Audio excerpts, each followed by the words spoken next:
चारित्रिक मूल्य गिर गए हैं, इसीलिए पुनर्स्थापना की बात चल रही है। चारित्रिक मूल्य किसे कहा जाता है?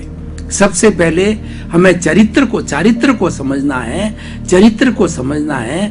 भारत एक ऋषि प्रधान देश है और भारत ने हमेशा चरित्र को ऊंचा स्थान दिया है और यहाँ पर जो हमारे मानवीय मूल्य हैं, चरित्र के मूल्य हैं, उनकी हमेशा से यहाँ पर प्रतिष्ठा रही है। उसको सबसे ऊंचा स्थान चारित्रिक मूल्यों को दिया गया है और वो चारित्रिक मूल्य आज गिर गए हैं। इस कारण इस एपिसोड की आवश्यकता हुई है। चरित्र किसे कहा जाता है?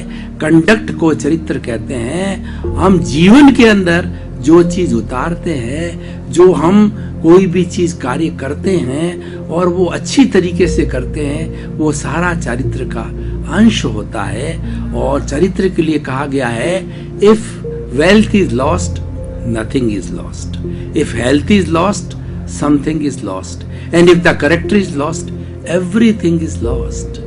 एक बार जिस व्यक्ति का कैरेक्टर लॉस्ट हो जाता है, किसी व्यक्ति का चरित्र गिर जाता है, तो व्यक्ति स्वयं की नजरों से गिर जाता है, ईश्वर की नजरों से गिर जाता है, सोसाइटी की नजरों से गिर जाता है।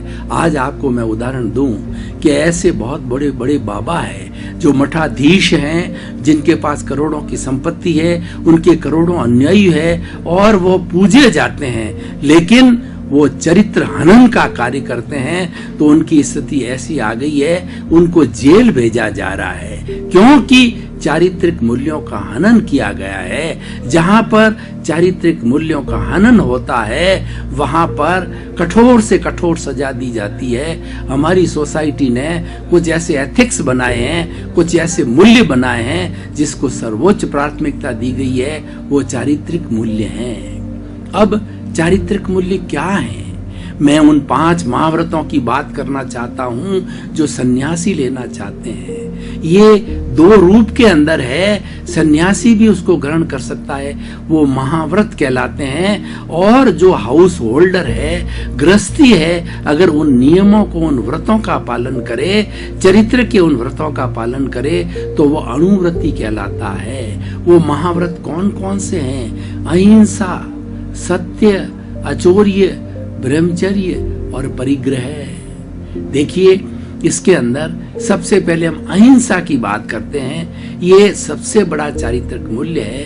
अहिंसा का अर्थ होता है किसी भी प्राणी को कष्ट न देना, मन से नहीं देना, वचन से नहीं देना, शरीर से नहीं देना, करने से नहीं देना, करवाने से नहीं देना, अनुमोदने से नहीं देना, प्राणी मात्र को कष्ट न देना, तकलीफ न देना, उत्पीड़न नहीं करना, उसको मारना नहीं, उसको किसी भी तरीके से परेशान नहीं करना, ये अहिंसा कहलाता है। अहिंसा सब भूय खेमंकरी, अहिंसा सर्व कल्याणकारी है। और हमारे जितने भी धार्मिक ग्रंथ है वो अहिंसा माँ की कोख से जन्मे हैं। अगर अहिंसा को अध्यात्म से या धर्म से अलग कर दिया जाए तो वो धर्म शून्य हो जाता है, उस धर्म का कोई अस्तित्व नहीं है। धर्म की आत्मा अहिंसा है, इसीलिए अहिंसा पूजनीय है और सबसे बड़ा चारित्रिक मूल्य है। और जो सन्यासी लोग होते हैं वो जीवन पर्यंत जो है अहिंसा का पालन करते हैं। खास तौर से मैं कोट करना चाहूंगा कि जैन धर्म के जितने भी साधु साध्वियां होते हैं वो 9 कोटिक त्यागी होते हैं, वो पूर्ण रूपेण अहिंसक होते हैं। वो किसी को मन से, वचन से, काया से, करने से, करवाने से, अनुमोदने से किसी भी प्राणी को किंचित मात्र भी कष्ट नहीं देते हैं। स्वयं के प्रति बुरा सोचना, स्वयं के प्रति बुरा भावना लाना कि मैं सुसाइड कर दूं, मैं इस तरीके से मैं डूब जाऊं और कोई आदमी के परेशानी आ जावे तो बुरे भाव रखना है, ये भी हिंसा है। और अब देखिए दूसरा सत्य। सत्य के लिए कहा गया है truth is God, God is truth.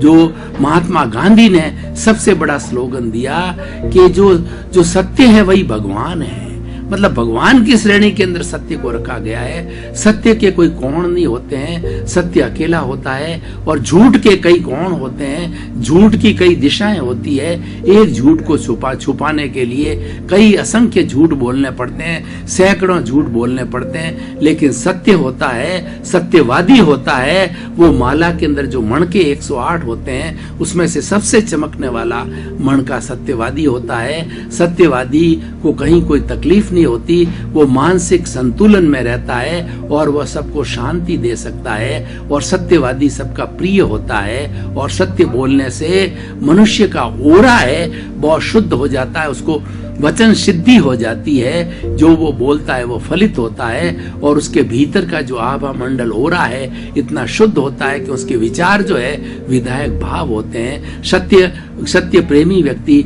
किसी का बुरा नहीं सोचता, किसी का शोषण नहीं करता, किसी के प्रति बुरा भावना नहीं रखता और वो नेगेटिव थॉट्स नहीं रखना, वो सत्यवादी होता है। और अचौर्य का मतलब यह है कि चोरी नहीं करना, किसी की वस्तु को हड़प लेना, किसी वस्तु को उसको बिना कहे ले लेना, उसका स्वामित्व कर लेना या जबरदस्ती किसी को छीन लेना, ये सब है अचौर्य। ये सब चोरी की परिभाषा में आता है। इसका न करना अचौर्य कहलाता है। अचौर्य एक बहुत बड़ा चरित्र का मूल्य है। अचौर्य करने वाला और जो व्यक्ति चोरी नहीं करता है, चोरी की भावना नहीं रखता है, उस व्यक्ति को बहुत बड़ा ऊंचा दर्जा दिया गया है। और पूर्ण रूपेण इसका जो पालन करता है वह सन्यासी होता है, वह साधु होता है।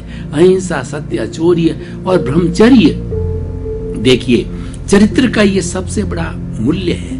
ब्रह्मचर्य, ब्रह्म का मतलब ब्रह्मचर्या करना, ब्रह्म का मतलब ईश्वर भगवान के अंदर चर्या करना। इसका मतलब यह है कि अपने इंद्रियों को अंकुश के अंदर रखना, इंद्रियों को कंट्रोल के अंदर रखना और मन के अंदर किसी के प्रति बुरी भावना नहीं आनी। ऑपोजिट जेंडर है उसके प्रति किसी तरह कामुकता, उसके प्रति कोई बुरी भावना ये न आना, ये स्थूल परिभाषा ब्रह्मचर्य की। लेकिन ब्रह्मचर्य की जो मूल परिभाषा है ब्रह्म के अंदर चर्या करना, भगवान के अंदर चर्या करना। और वो व्यक्ति जो है, जो ब्रह्मचारी होता है, वो ओजशील होता है और उसका जो आभा मंडल और उसका मुख जो है वो बहुत ही आकर्षक होता है।